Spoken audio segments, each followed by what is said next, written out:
Good afternoon, everyone, and welcome back to Conversations from Stritch. It's really great to have you back with us. It is the 23rd of September, and we are wrapping up the fourth week of classes. It's been a great first month, and we have so much to be proud of at Lewis University. I want to start by thanking all those people who have registered to join us for Signum Fidei this weekend, either virtually or in Lombard at the Weston, to both celebrate all that happens at Lewis University, but also to raise much needed funds for our most vulnerable students. And I also want to thank those that have worked so hard to prepare for the evening's events, especially Luigi Amendola and his team, Julie Penner and her team, and John Kilpatrick, and all those people that have offered videos and their time and energy. Many of our alumni who are talking about the way in which the Mission Fund helped them, and John and his team have been able to capture those and put them into a really, I think, compelling format. So I just wanted to thank everybody for that. We have a great show today. We, of course, today we're really talking about the newest members of our community. So our enrollment conversation is really about those people out in the world who want to join our community. But before we get to that, we want to talk a little bit about all the great things that happen on campus. Dr. Sint, welcome, and thanks for joining me, Chris, today. And you're going to talk a little bit about some of the academic highlights just over the last week. That's right. Thank you. And hello, everyone. Great to be here with you. And I am really, really looking forward to Saturday night, the Signum Fidei event, and for supporting our students through the Mission Fund. I just have a couple of faculty congratulations to make today.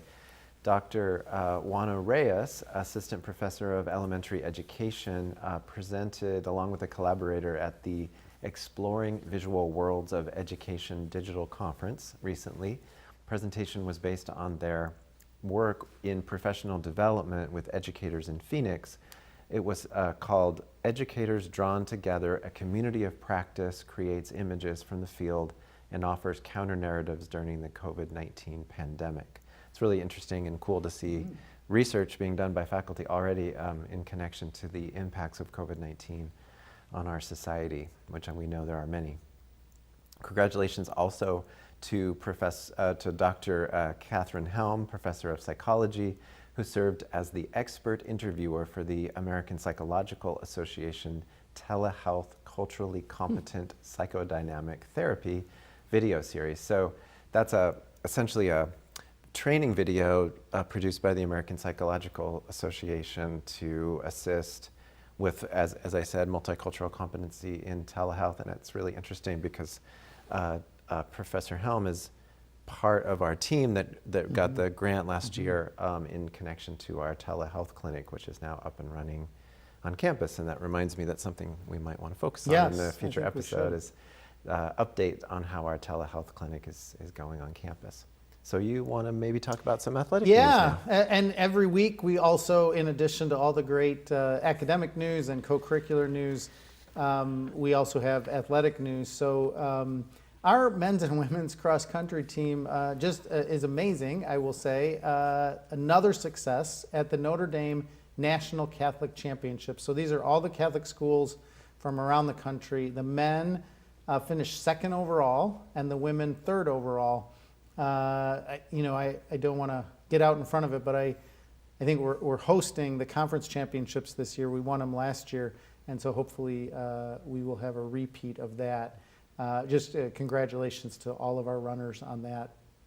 Women's tennis had a strong showing at the Intercollegiate Tennis Association Midwest Regionals this month, the 18th to the 20th in Indianapolis. The Flyers won 13 of their 19 matches in singles competition over the course of the tournament. So congratulations to all of the members of our tennis team, both men and women.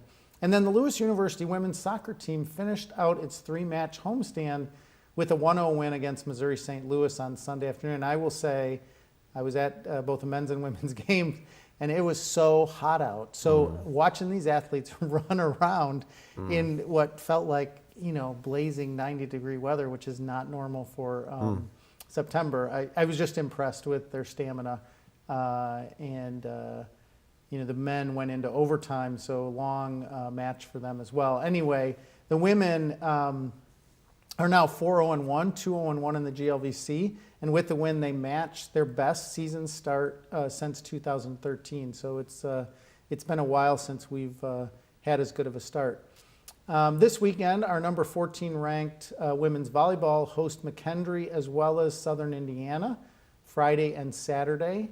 And so, come out to Neil Carey and watch our women play. They are very good this year, as they usually are. Our men's and women's soccer team are traveling this weekend. They're going to be going to Indianapolis, and they will be also going to Southern Indiana on that Indiana stretch of their season. So, Chris, we always also give the community an update on how things are going COVID-wise. So how are things going COVID-wise? Okay, let's talk about that a little bit. I have a few updates from COVID, and as always, a reminder that I'll be sending an email out later this afternoon with more specific information and some links. But if we could show some of that data, we have an update on our usual evaluation metrics. Our cases in Will County per 100,000 was 170 this morning. That's a drop of about 10 or 15 really since we talked last week. Still very much in the red zone, but moving in the right direction. Positive cases in our community is still very low, one this week, 0 last week. Vaccination rates in the county are going up very slowly, but going up from week to week. And then at the bottom here is an update on our own community. So we really have 100% reporting from our employees and our residential students now. And that also includes our adjunct faculty who are not listed here specifically, but I know have also reported at 100%. So that's just incredible. And we just have so much gratitude for people who are reporting. Our student reporting numbers up to 86%. So again, we're hearing from more and more people every day, and we're so glad that that's happening, and we'll continue to reach out to students if we have not heard from you about your vaccination status. In terms of the vaccination status, it's sitting at 91, 89, and 93% for those populations. So we're very happy about these high vaccination rates in our community because it's really directly connected to those low case rates and so on as we're now a month into the fall semester, and really we've all been here in pretty regular numbers for 6 weeks or so now. Mm-hmm. So a reminder about testing is the next slide. So unvaccinated students taking in-person classes and unvaccinated employees need to submit weekly COVID-19 testing result as connected to the Illinois order about this, that if you've not reported your vaccination status, you're considered to be unvaccinated. So you must submit a negative test before 6 p.m. on Thursday evenings. So today, 6 p.m. is the first deadline in this process, and it will be 6 p.m. on Thursday nights in subsequent weeks as well. One important clarification, I know that's come up as people have been reporting through the app this week. The test should be administered no earlier than Sunday. So on Sunday is okay, Monday, Tuesday, Wednesday, and so on, as long as you have test results back by Thursday at 6 p.m. But if, for example, you were tested on Saturday, it's too early to be in the period for the required test report. And then again, we will have testing on the Romeoville campus every Tuesday from 8 to 11, every Wednesday from 11 to 2 in Memorial Hall. But you can be tested anywhere. Our website, my emails have links to search processes for available testing, and the test must be a PCR test. And then just a couple of reminders before we welcome our guests. Please continue to wear face coverings inside of buildings. This includes classrooms, meetings, and common areas. Unvaccinated individuals, students, and employees must submit the COVID-19 symptom screening on the app before arriving on campus each day. And all visitors have to submit a visitor health screening. Again, that visitor health screening link will be in my email. It's on the website and so on. And So if you are hosting anybody on campus, remember to remind them to fill out that health screening before they come to campus. So that's it. That's great. our. And I just want to say, again, I know we say this often, but I want to say it to you as well. Thank you for your leadership on this COVID response. It's been an exhausting 18 months, but I think all the work the COVID hotline team has done, as well as so many faculty, and but there's some leaders in there that we've talked to on the show before, and you have played such a significant role. To have, last week have no cases, this week have 1 case, but even when 2 weeks ago we had 5 cases, or 3 weeks ago we had 5 cases, it's a really small amount, and it's a testament to, again, what you've already said, is that our community is responding to our request that started before the governors, but also is in line with the governors and CDC regulations. So I just think it's a real, the Lewis University community has responded so well to the COVID crisis on so many levels. And right now, the community is experiencing I guess what I would say is a safe environment in terms of public health. And that is really good, because we're not having a lot of people that are getting sick that are a part of our community. And of course, they're interacting all sorts of places all over Will County. So we're going to have cases, but in general, because they're vaccinated, and they're also complying with wearing face coverings and Staying vigilant. Yeah. So it's great. So thank you for your work and for all that's been done. Thank you. Guests. So I think we're going to welcome No? our guests in after we watch a Oh, quick video. One guest.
Me, Back but on you. I think what we'll do is, Chris, you'll introduce our first guest, and I think I'll introduce our second guest. Okay, great. We are very pleased to welcome Ashley Skidmore, Vice President of Enrollment Management. Welcome, Ashley. That was our brief introduction. So we're so excited that you're here with us, and that a lot of members of our community are interested in what our enrollment is like on campus now in this first semester as well. And I always like to ask, whenever I can, Ashley, who are our students, and how is that evolving over time? So I know you have some information about that, and you're ready to share it. Yeah, so I provided a couple of slides that I thought people might be interested in. The first slide just shows an overview of our headcount for this fall. Where do I like to find it? It be should be there. up there. They're in a going to bring it second. up in just They'll a bring sec. it up. Yeah, There so they the are. first slide just has a headcount overall for the fall semester. You can see here we're just over 6,100 total students. The breakdown below that just shows the population of the breakdown for the students between undergraduate and graduate, with new and returning students. And also some of what's not captured here are non-degree seeking students, which is roughly about 100 to 115 in both undergraduate and graduate. What's important to know here is that we are roughly, the total 6,100 there is about 150 students shy of our projected headcount. But we still have second session of fall classes to add to that mix. And then also, of the shortage, our largest deficit right now is in part-time undergraduate students. And the vast majority of that does come from our dual credit high school students. So. You might want to explain a little bit about what a dual credit high school student Yeah, is. so we partner with about 6 or 7 different high schools or high school districts in the Chicago area. These are typically juniors and seniors in high school who are looking to gain college credit before graduating from high school. They use the college credit to double count as their high school curriculum. Our largest partner in dual credit is District 214, which was one of our first ones about 4 or 5 years ago. And we typically teach aviation courses up there. And usually that's about 100 to 125 students a semester. And this fall, for various reasons, it's a little bit lower, mostly because the course that we've traditionally taught there, we have to change up. So next fall, we're hoping to see those numbers come back. Great.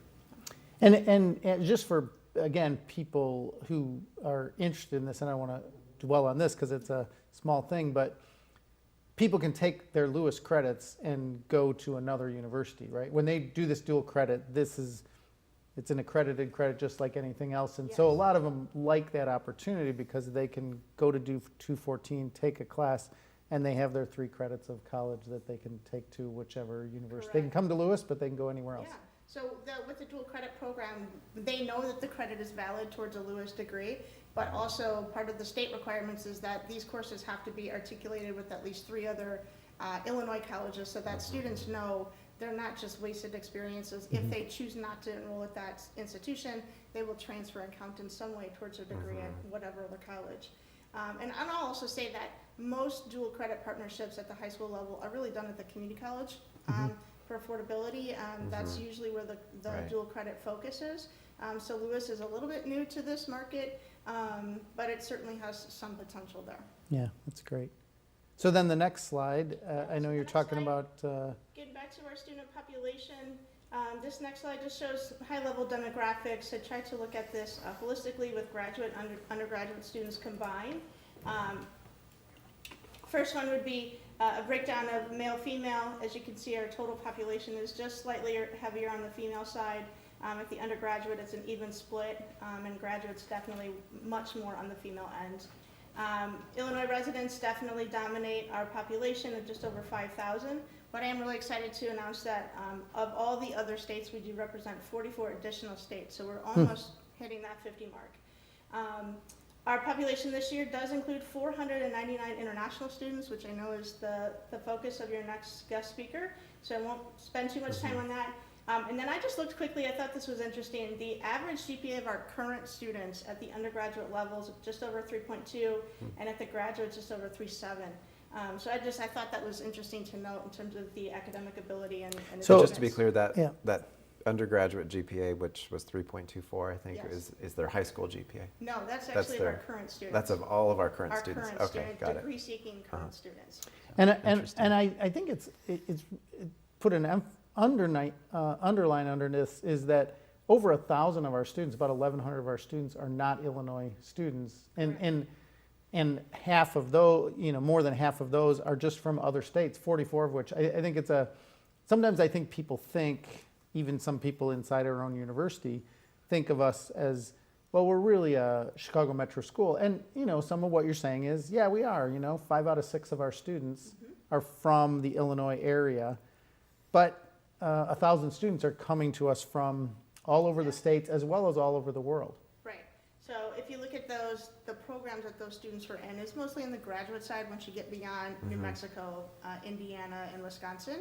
But on the undergraduate level, many of our students are, aviation and athletes are coming from a greater distance. We've seen an increase in Minnesota, Colorado, California, Texas. So some new states are starting to be introduced as well. We're excited. Yeah, that's really great. And I think you have one more slide of information, is that right? I do. The Yeah. last slide I prepared, I get this question a lot in terms of what are our students studying? So the left hand just shows the top 10 most popular by head count majors at the undergraduate, and on the right hand side is the graduate programs. Nearly every college is represented on here, which is exciting, so there's a good diversity and mix. In terms of what are students asking for, this is really what we say Lewis is probably most well known for in the market. And so I will also note that there's 122 undecided. That is clearly still a trend, still a thing for high school freshmen, and even some transfers to come in and really not know what they want, but they just know they want to be at Lewis because they feel like there's a good energy and opportunity here. And we are, and I know you and your entire team, and first of all, I want to say thank you to you and your entire team for the amazing job that you did in the midst of COVID. we've talked about many consequences of COVID, but maybe on this show we haven't talked as much about the challenges that went into last year. Inability to visit high schools in person, having to kind of work high school students through a process of applying, many of them first-gen students who had to learn the application process through a virtual means. And then, though we did at the end of the year do much more visits on campus, we didn't have our large events in the same way as we would have had in past years. So you had a lot of challenges For sure. that came with COVID, and you still delivered really, and this is the way to think about it, we look at the numbers, but these are, 1,000 students that come in just, about every year on the graduate and undergraduate side who join our community and add to our community. That's really what is happening, is that whether they're 18 years old or 38 years old, they're coming back because they saw something in our community at Lewis, our faculty, our staff, our students that are already here, and said, I want to join that. It's exciting to me. And so the work that you did is amazing, because you had to tell the story in a very different environment. And so congratulations to you, and thanks to you and your team. So, with that last slide, I guess I just want to, go back to it a little bit and ask, because you have that more of that personal touch. One, we are excited to have students who don't know what they want to do, right? Because college is a time to explore. And then, maybe you could just talk about, even if there's any anecdotal stuff, about what our frontline people are hearing from students about, why they come to Lewis, right? May not just be a major, but like, what do they see in our community that excites them? Yeah, so a lot of our students, whether they know what they want to study or not, what usually attracts them is they come on campus and suddenly say, I didn't know how big, how much land was here and how much opportunity. They feel a real sense of home and commitment from faculty and staff that help them and talk with them. Many admission offices, they would walk in and probably have to wait around, for a while to talk with someone. We really try to make the second that they come in, make them feel welcome, appreciated, and that they're heard. And we want to make sure that, we tell everyone, get all your questions out. If you don't know questions asked today, call us again. We were committed to being available virtually, in person as much as we could, by phone, by Zoom, by WebEx, whatever means that they were comfortable with is how we tried to approach our conversations with them. You mentioned the first-gen students having to navigate this for the first time, but also many of them didn't have great access to their high school counselors because they weren't in school either. Many of the community college students were online as well, so they weren't just dealing with us virtually, they were dealing with everyone, which puts more headache and challenge in front of them. So the more we could do just to make sure that they knew that we were here, we're available. We might not be physically sitting in my office, but we're here for you, is really our success. That's great. Maybe you could talk a little bit about how things are different this year compared to last year, because it's not completely back to the way it used to be, but a lot of it is. So yeah, so our first exciting thing is that we get to finally have our open house visit day programs again for the undergraduate programming. So we will get back to those starting just in a couple weeks. October 16th is our first one. Pre-COVID, we would see anywhere between 500 and 700 total people. I think our programs will still exist, and we're very excited, but they might be a little bit smaller. We're seeing registrations are a little bit slower this year than normal. So to me, it's an indication that people want to be on campus, but they might not want as big of the group setting. So we are seeing more people come in individually for visits. So our group visits, our big programs, I'm hoping that we get 300, 400 people, maybe not as big as we have in the past. But sometimes smaller programs are actually more quality because they get more time to have conversations with faculty and staff and ask their questions and don't feel like, embarrassed to ask a question in front of 150 people. So, so those opportunities we have scheduled again. We will be balancing those out with virtual programming. Our graduate programs are also looking at welcoming students in again, in person for some on-campus programming. In addition, our counselors are out in high schools. We've been able to get back to a few of those. Some of them are still continuing virtual just because the district has made the decision not to have guests in the building. But we are seeing more high schools that are saying, yes, please come visit. Our students want interaction. They want to talk to counselors. They don't just want to talk to you over Zoom. Right. The community colleges are also welcoming counselors in. That is kind of a hit or miss for us right now in terms of the number of students that we're seeing, only because just like Lewis, they're teaching more classes this year online than they have in the past. But the students that we do have the opportunity to engage with are extremely appreciative. They have lots of questions. They want to be at Lewis. They want to know, what's my next step? What's the path? What are the classes that I can take? So the questions that they're asking are still the same. So we are excited to get back into some kind of normalcy Yeah. for recruitment.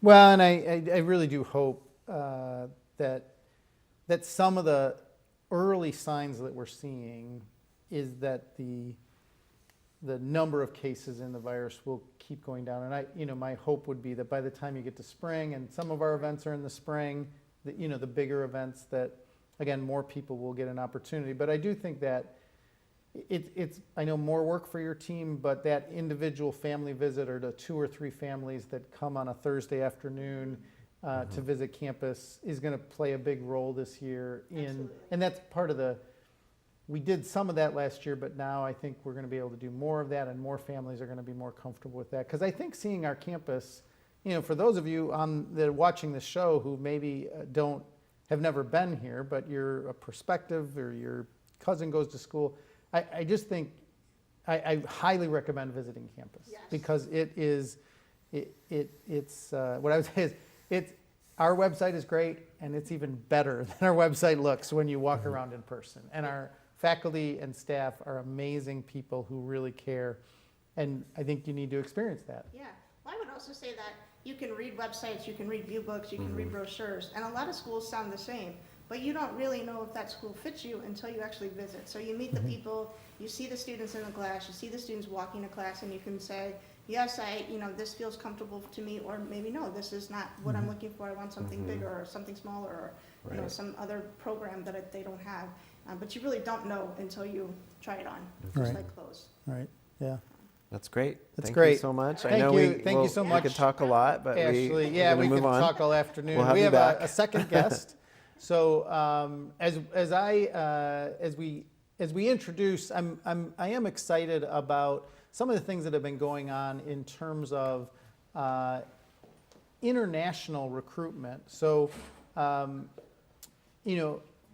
Ashley had on one of those slides that we have about 500 international students.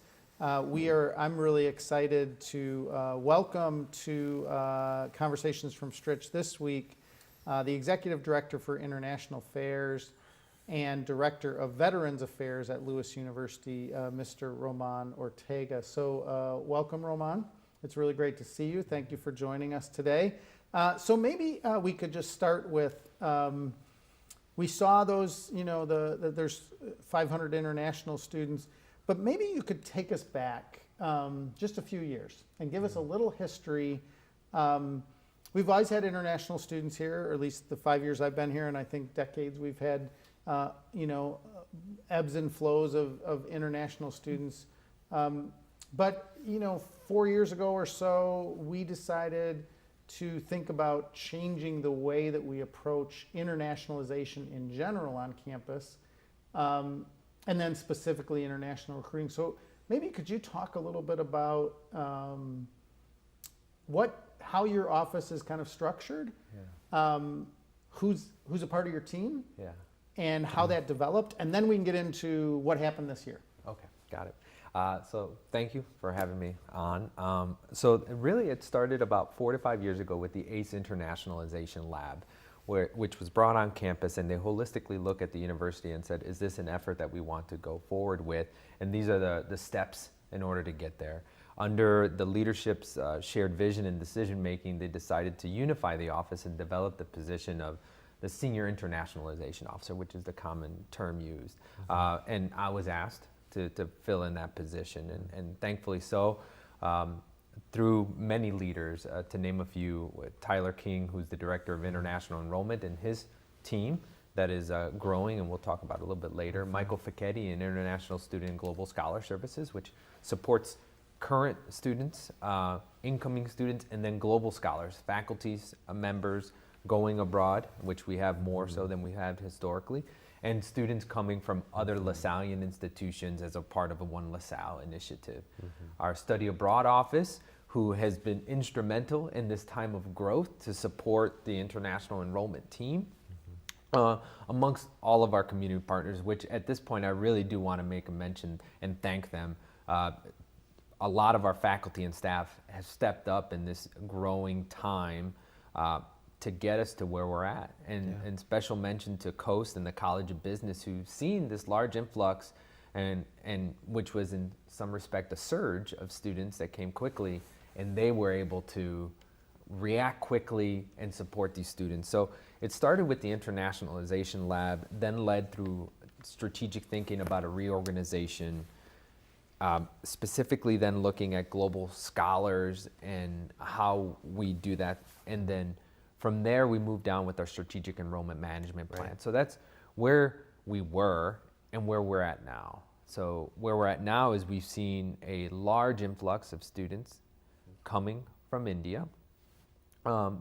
And we're approximately 500 now, as you stated earlier. And we're going to continue to see growth there. So if I could, Roman, maybe a little bit more on the context, and then we'll come back to those 500 students. So ACE, first of all, do some acronym translation here. American Council for Education is a national organization that supports higher education, probably the leading national organization for education in the country, creates cohorts of universities that learn together about particular topics. We actually are doing another one right now around learning and student success. But the Internationalization Lab was a huge commitment by Lewis to participate in this cohort. It was a year-long training program and learning experience, really, for a large group of our community members. I believe it was 2017, 2018. And that was really, and I wasn't here, so you can add to this if you'd like, but that, I understand, that decision was strategic and also connected to our LaSallian heritage and our LaSallian identity, being having this rare opportunity and identity in being a LaSallian institution as part of this large international network with 64 universities across the world. It makes sense for us to be a university that is invested in internationalization and an understanding of global learning. And maybe I could ask you, Roman, before we get to the recruiting, what are some of the other things that we've done, whether that kind of came out of hiring, or putting you in this position, or asking you to serve in this position, and that are in addition to the recruitment part? Yeah, so in addition to the enrollment side, we spoke a little bit about it already with the global scholars, Right. Sending more faculty members abroad to China, to the Philippines, to Colombia, and bringing more faculty members onto our campus who were maybe teaching or looking and being mentored by the College of Business. Doing That's research. Doing research. We had many scholars come over the summer and partner with other members at our college and support students in their student-led research components. Under Study Abroad, we really robustly developed the Luce Rome program, which thankfully so looks to be running again this coming spring, fingers crossed. And that right now, the amount of interest that we're seeing looks very promising. And I think that we're going to have a very strong semester under the leadership of Chris Swanson, Dennis Kremen, Joanne Kuttner, and others. Really excited about the program that's been built there. COIL, the Collaborative Online International Learning, which is partnered a lot of our LaSallian partners right now. We currently have 5 classes that are COIL oriented right now in the fall, and looking about another 3 in the spring, and that's going to continue to grow over some time. Yeah. And then just furthering our relationship and collaboration with our LaSallian partners that may not be necessarily COIL related, but being a leader on that side. One more thing I would add. No, you go ahead, and then I want to add something quick. But go ahead, Chris. The globalization requirement in our general education requirements for students is kind of part of it was a simultaneous development, went into effect 3 years ago, and really came out of the conversation. And I think we're really building global learning and global understanding into other, into graduate programs as well. So that's a piece of that puzzle. Do you want to add one more thing? I guess what I wanted to do is maybe try to wrap it all together, maybe a bookend to what you started with, Chris, which is that, the ACE program required a lot of people to come together and think about not how to do study abroad specifically better or how to do international recruiting better, but how to have an international campus, right? Internationalization in general. And I just want to tell everybody that's watching and people that might watch this in the future, what's exciting, one of the many exciting things about Lewis, but one of the really exciting things about this university is that it is a holistically international place. Many of the things that Roman just discussed, but it's not just that you can study abroad through our Rome program or through many other programs that Chris does. You might have a faculty member who's an international scholar or a faculty member who grew up in another part of the world. You might have a roommate who's an international student. You're certainly going to have a classmate who's an international student.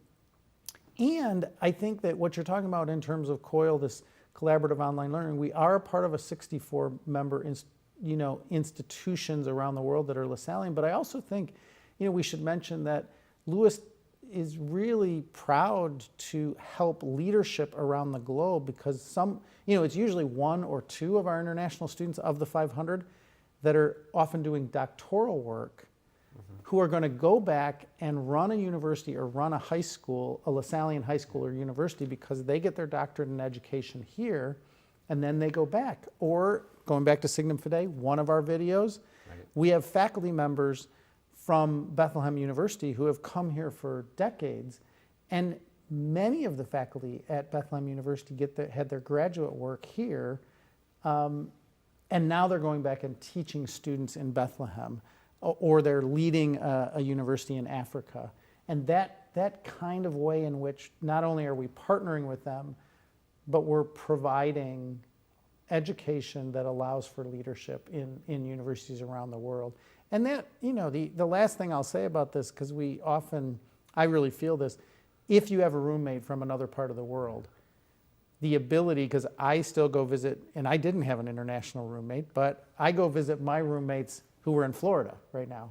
And I love going there for the weekend and we hang out and we talk, but that opportunity to take your children to one of your best friends who lives in France or India or the Philippines or Colombia, and to take them there and have your children meet their children. And that's something that we create because, now we're closing in on 10% of our students who will be international students. And so it's much easier to interact and get to know a student from another country.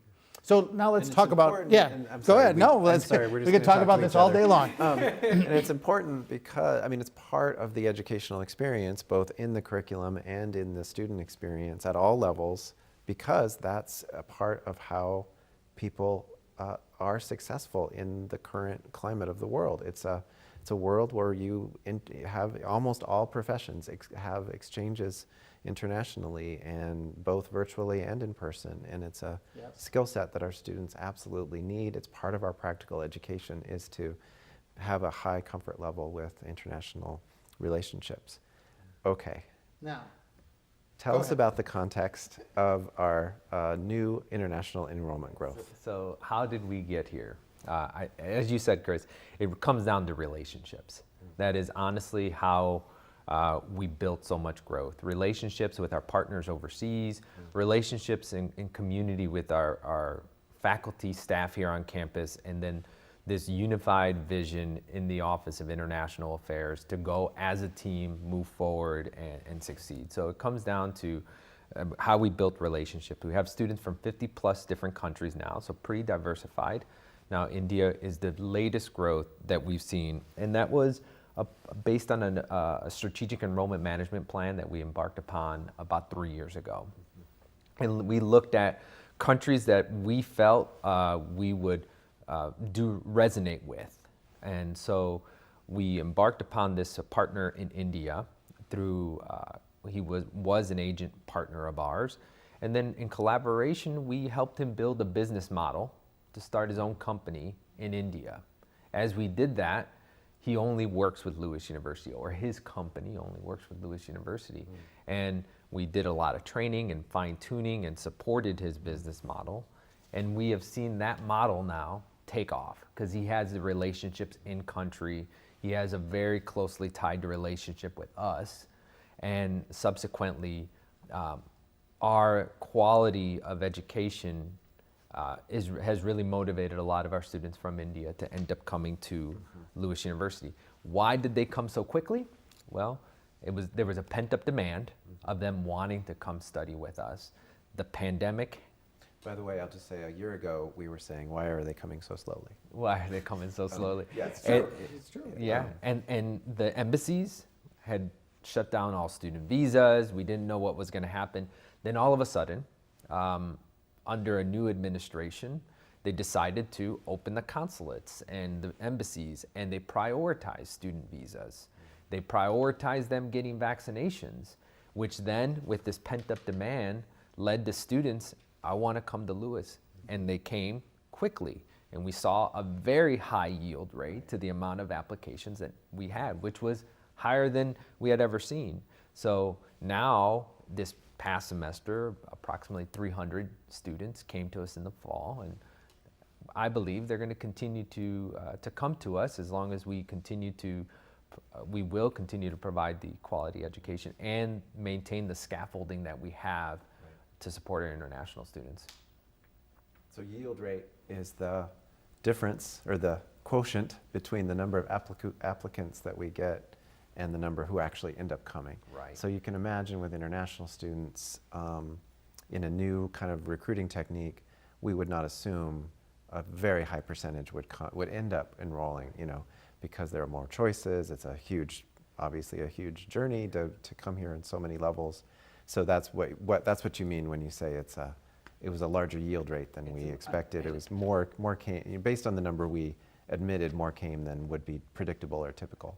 And I think it's because we offer a high-touch enrollment process in country, and we can have these conversations, we can tell the Lewis story. Tyler, Michael, those offices provide a lot of in-depth conversations with them, so they feel comfortable coming to us.